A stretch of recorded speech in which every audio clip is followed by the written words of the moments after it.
এক মুসাফির রাতের বেলায় মসজিদের বারান্দায় শুয়ে আছেন। এমন সময় এক চোর মসজিদের মাইক চুরি করে নিয়ে যাচ্ছে।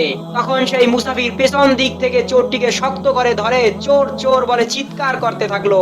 তাদের চিৎকার শুনে এলাকাবাসী এসে দেখতে পান দুইজন অপরিচিত লোক। আবার দুইজন লোকই একজন আরেকজনকে চোর চোর বলে চিল্লাচ্ছেন। আসলে চোরকে সেটা তো আর এলাকাবাসী জানে না। তখন এলাকাবাসী এই দুইজনকে এলাকার মাতব্বরের কাছে নিয়ে গেল। মাতব্বর বললেন, তোরা দুইজনই চোর, তোদের শাস্তি হলো সকাল পর্যন্ত তোরা দুইজনে আত্মহত্যায় মারা যাওয়া এই লাশ পাহারা দিবি। আমরা কেউ এই লাশের কাছে থাকবো না। তাদের দুইজনকে লাশের পাশে বেঁধে রাখা হলো। তখন মুসাফির বলছে, আল্লাহ, শেষকালে তুমি আমারে চোর বানাইয়া দিলা। আর সেই চোর বলছে, তুই আমারে ধরলি কেন বল? এই কারণেই তো তুই চোর হইলি। তখন সেই লাশ বলে উঠলো, পাইছি রে পাইছি, আসল চোর রে পাইছি। লাশের কথা শুনে চোর আর মুসাফির প্রচন্ড ভয় পেয়েছে। তখন লাশ বলে উঠলো, আমি মরি নাই, মরার ভান ধরেছিলাম আসল চোরকে ধরার জন্য।